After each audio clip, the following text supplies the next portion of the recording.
Hello friends, आपका स्वागत है फिर से हमारे यूट्यूब चैनल आनंद राहुल क्लासेस में। दोस्तों, आज की इस वीडियो में हम लोग 12 आर्ट्स का जो इकोनॉमिक्स का है उससे हम लोग 2 नंबर का, 3 नंबर का और 5 नंबर का प्रश्न देखने वाले हैं। तो आप लोग वीडियो पर अंत तक बने रहिएगा, तभी आप लोग को समझ में आएगा कि मैं इकोनॉमिक्स का क्वेश्चन लेकर आ चुका हूँ 2, 3 और 5 मार्क्स का। तो आप लोग वीडियो पर बने रहिए लास्ट तक। चलिए हम लोग वीडियो को शुरू करते हैं बिना देरी किए। हमारा पहला प्रश्न क्या कह रहा है? ये 2 नंबर का प्रश्न पूछा जाता है कि सीमांत लागत क्या है। ये 2 नंबर का प्रश्न पूछा जाता है, सीमांत लागत क्या है। यहाँ आंसर देखिए, एक अतिरिक्त इकाई का उत्पादन करने से कुल लागत में जो वृद्धि होती है वह सीमांत लागत कहलाती है। यानी एक अतिरिक्त यानी अनेक अनेक इकाई का उत्पादन करने से कुल लागत में जो वृद्धि होगी, वह क्या है? सीमांत लागत कहलाएगी। और हम अब चलिए हम लोग दूसरा प्रश्न देखते हैं। दूसरा प्रश्न क्या कह रहा है? नहीं, इसका यहाँ सूत्र देख लीजिए। सूत्र यहाँ पर है, मार्जिनल कॉस्ट बराबर क्या होता है? Total cost n bye minus total cost n-1। यहाँ इसमें 2 नंबर मिल जाएगा। और चलिए हम लोग दूसरा प्रश्न देखते हैं। दूसरा प्रश्न क्या कह रहा है? कह रहा है कि वस्तु की मांग को प्रभावित करने वाले तत्व कौन कौन से हैं। या मतलब ये क्वेश्चन पूछे या ये क्वेश्चन जवाब एक ही रहेगा। बाजार मांग को प्रभावित करने वाले कारक तो निम्नलिखित कारक है। चलिए पहला पहला कारक देखते हैं, वस्तु की कीमत। वस्तु की कीमत है, तो चलिए बताते हैं अभी वस्तु की कीमत। जैसे वस्तु की कीमत पहला है, वस्तु की कीमत से बहुत ज़्यादा प्रभावित होती है। किसी वस्तु की कीमत जितनी ज़्यादा होती है उसकी बाजार में मांग उतनी ही कम होती है।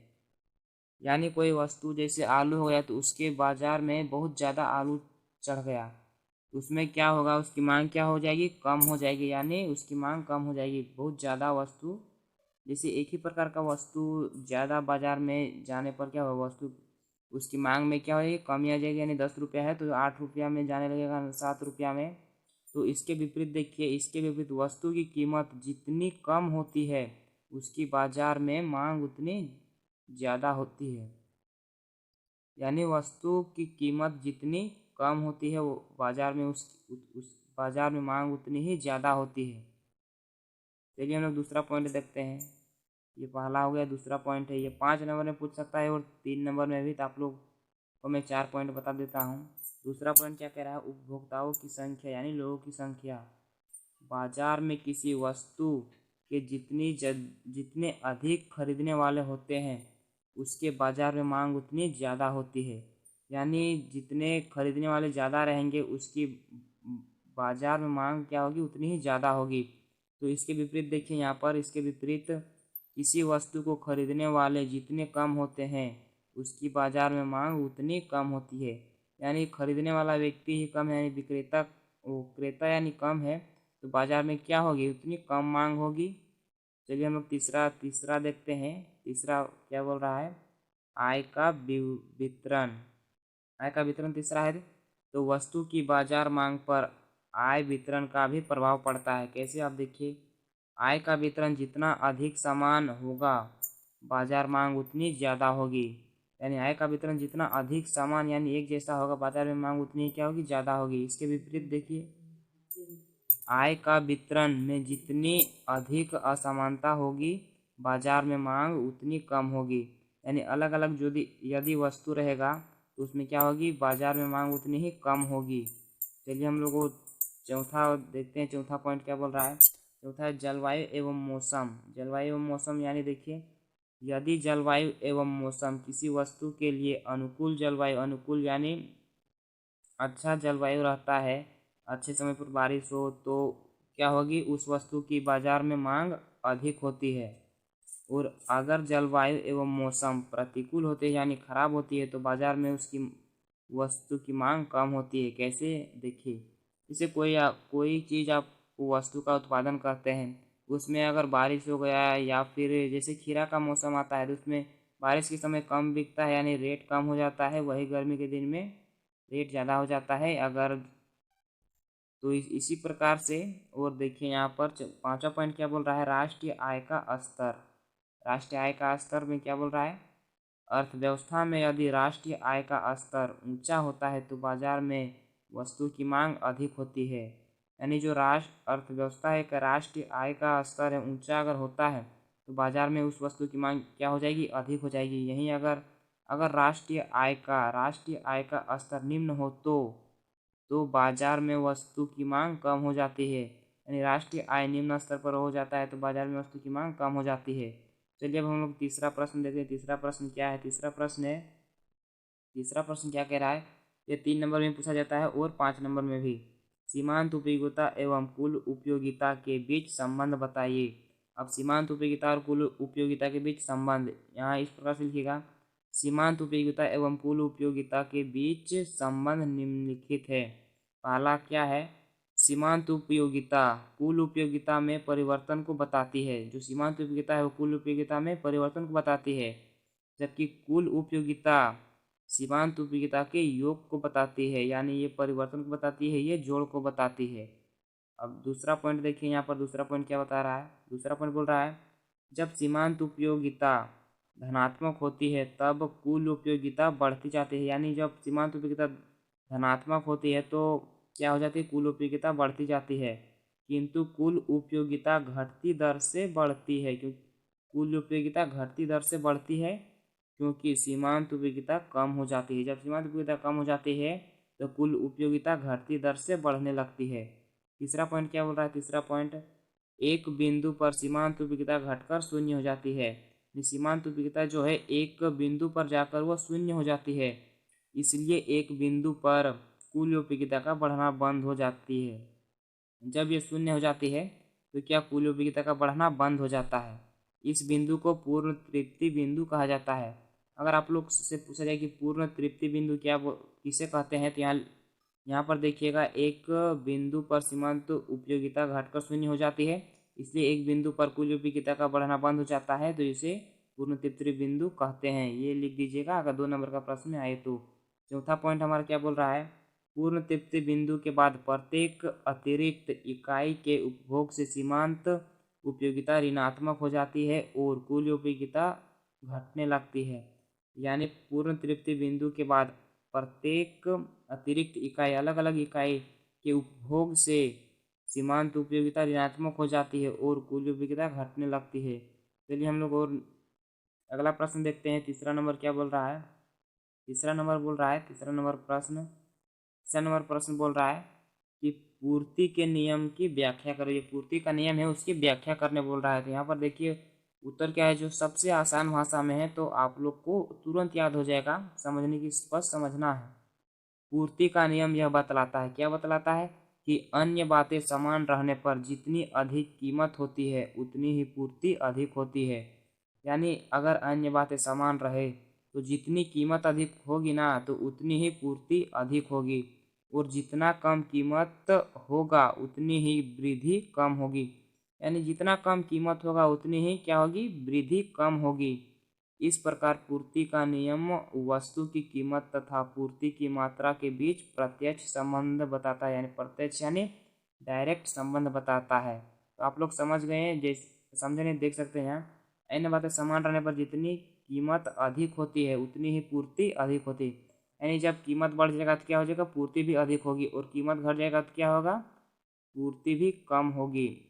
अगर यदि कीमत बढ़ गया तो वृद्धि भी जैसे यहाँ उतनी ही वृद्धि कम होती है। जितनी कम कीमत होती है उतनी ही वृद्धि कम होती है। समझ गए? और यहाँ चौथा प्रश्न क्या कह रहा है? चौथा प्रश्न देख सकते हैं, पूर्ण प्रतियोगिता की कोई 4 विशेषता बताइए। जो पूर्ण प्रतियोगिता है उसकी 4 विशेषता को बताना है। यहाँ पर चलिए हम लोग देखते हैं शुरू कैसे करना है लिखने का। यहाँ देख सकते हैं कहाँ गया है, यहाँ देख सकते हैं शुरू मैंने कैसे किया है। पूर्ण प्रतियोगिता की प्रमुख विशेषता निम्नलिखित है। निम्नलिखित मतलब नीचे दिया गया है। पहला क्या है? क्रेता विक्रेताओं की अधिक संख्या का होना। क्रेता यानी खरीदने वाला और बेचने वाला का अधिक संख्या में होना। देख सकते हैं पूर्ण प्रतियोगिता में बेचने वालों संख्याओं के साथ साथ खरीदने वालों संख्याओं को भी खरीदने वाले संख्या भी अधिक होते हैं। यानी पूर्ण प्रतियोगिता में बेचने वाले जितने संख्या में होते हैं उसके साथ साथ खरीदने वाले भी उतनी ही संख्या में होते हैं, जिसके कारण प्रत्येक क्रेता उद्योग के कुल उत्पादन का एक छोटा ही भाग खरीद पाता है। अर्थात वह कंपनी सीमित खरीद के कारण ही वस्तु की कीमत पर प्रभावित करने की स्थिति में नहीं होता। यानी जब उद्योग में कुल उत्पादन जैसे एक छोटा सा भाग ही बेच पाता है या खरीद पाता है, क्योंकि वहाँ पर बेचने वालों की भी संख्या ज़्यादा होती है और खरीदने वाले की संख्या भी ज़्यादा होती है, तो क्या वो होती है उसमें कोई भी जिसके पास जो ज़्यादा उत्पादन किया है तो वो क्या है कम ही उत्पादन कर पाए, कम कम बेच पाया है या कम खरीद पाया है। तो देखिए अब दूसरा पॉइंट क्या बोल रहा है, समरूप वस्तु यानी एक जैसी वस्तु का उत्पादन। यहाँ देखिए पूर्ण प्रतियोगिता में उद्योग में लगी सभी फर्मों में जो वस्तु बनाता है, यानी फर्म यानी उद्योग से छोटा है, तो यानी फर्म एक से अधिक फर्म बनकर उद्योग बनता है, एक से अधिक फर्मों। अब देखिए वह बिल्कुल एक जैसा होता है, व्यापारिक चिन्ह ब्रांड सभी एक जैसा होता है, ताकि खरीदने वालों के मन में बेचने वालों में विशेष वस्तु नहीं होगा। यानी जैसी समरूप वस्तुएं, जैसे कोई वस्तु का उत्पादन हुआ उद्योग में या फर्म में जो बनाती है तो उसका सब सेम होता है, उसका ब्रांड कंपनी का नेम जो उस बनाया गया उसका मटेरियल सब सेम होता है, ताकि जैसे कोई बेचने वाला आए या खरीदने वाला आए वो छांट कर नहीं ले, क्योंकि सभी वस्तुएं एक समान है, यानी उसमें कोई विशेष वस्तु नहीं दिखेगा। तो चलिए हम लोग तीसरा पॉइंट क्या बोल रहा है, बाजार में पूर्ण ज्ञान मतलब समझ ही गए होंगे, क्रेता को इस बात की पूर्ण जानकारी होनी चाहिए कि कहाँ कौन सी वस्तु किस मूल्य पर मिल रही है। यानी जो खरीदने वाला है उसको तो पूर्ण ज्ञान होना चाहिए कि कौन सी वस्तु कहाँ पर किस मूल्य पर मिल रही है, नहीं तो ये घाटा में चल जाएगा। इसी प्रकार बेचने वाले की जानकारी होनी चाहिए, जैसे कोई बेचने वाला है उसको भी पूरी जानकारी होनी चाहिए कि कौन सा विक्रेता किस वस्तु को किस मूल्य पर बेच रहा है। ऐसे में वस्तु का मूल्य प्रभावित नहीं होता, ऐसे में वस्तु का मूल्य में कोई प्रभावित नहीं हो सकता है। अब देखिए यहाँ पर चौथा पॉइंट क्या बोल रहा है, चौथा पॉइंट है सामान्य मूल्य यानी एक जैसा। बाजार में किसी वस्तु की एक ही मूल्य रहती है, यदि कोई विक्रेता अधिक मूल्य रखता है तो उसकी बिक्री शून्य हो जाती है। यानी समान मूल्य यानी एक जैसा मूल्य, जैसे कोई बेच रहा है 10 रुपया किलो आलू और कोई बेच रहा है 15 रुपया, यानी वो क्या हुआ, बेचने वाला उसका मूल्य बढ़ा देता है तो उसकी बिक्री क्या हो जाती है, कम हो जाती है, यानी शून्य के बराबर उसकी बिक्री हो जाती है। बाजार में पूरा मार्केट में बिक रहा है 10 रुपया में, अगर वो बेचेगा 15 रुपया में वही आलू, तो क्या उसका बिकेगा आलू, नहीं ना बिकेगा। तो इसी प्रकार से उसकी बिक्री जो है शून्य हो जाती है। पांचवा प्रश्न क्या है यहाँ पर देख सकते हैं, पूर्ति किसे कहते हैं, ये भी आसान भाषा में समझा देंगे। और जेक 2010 में पूछा गया, ये प्रश्न जितना भी पूछा गया है वह क्वेश्चन बैंक से है। मैं अपनी कॉपी में लिख कर मैं आप लोग को आसान भाषा में समझाने की कोशिश करता हूँ, तो आप लोग बिल्कुल समझ जाइएगा। चलिए अब पूर्ति किसे कहते हैं यहाँ पर देख सकते हैं, थोड़ा सा ज़्यादा नंबर नहीं है, 3 नंबर का प्रश्न में आएगा या 2 नंबर का। देखिए यहाँ पर किसी वस्तु की वह मात्रा जिसके एक विक्रेता बाजार में बेचने के लिए तैयार होता है। जैसे कोई वस्तु है और जिस जो विक्रेता है यानी बेचने वाला है वो बाजार में बेचने के लिए तैयार होता है, वह मात्रा को कौन मात्रा को बेचने के लिए तैयार होता है, जैसे किसी विक्रेता के पास किसी वस्तु का 500 केजी है, यानी 500 केजी कोई वस्तु है, जैसे आलू हो गया, चावल हो गया, कोई भी चीज़ 500 केजी है, 500 केजी है, वह 200 केजी बाजार में बेचने के लिए तैयार होता है। वो 500 केजी में 200 केजी बेचने के लिए ही तैयार होता है, तो 200 केजी ही पूर्ति कहलाता है। क्या हो गया, 200 केजी पूर्ति कहलाता है, और 500 केजी क्या हो गया, स्टॉक, यानी 300 केजी जो बचा वो स्टॉक कहलाएगा। और जो बेचने के लिए तैयार होता है जितने भी वस्तु का, वो क्या हो गया, पूर्ति वही कहलाता है। यहाँ देखिए हम छोटा सा पॉइंट देकर लिख दिए हैं यहाँ पर कि जिसकी मात्रा जितनी मात्रा को बेचता है वह पूर्ति कहलाता है। आप लोग समझ के 5 प्रश्न यहाँ पर दिखा दिए, जो कि बहुत ही इंपॉर्टेंट है 12 आर्ट्स के लिए, 12 बोर्ड के लिए। तो दोस्तों अगर ऐसा ही वीडियो पाना चाहते हैं तो हमारे चैनल को सब्सक्राइब कर लीजिए। मिलते हैं नेक्स्ट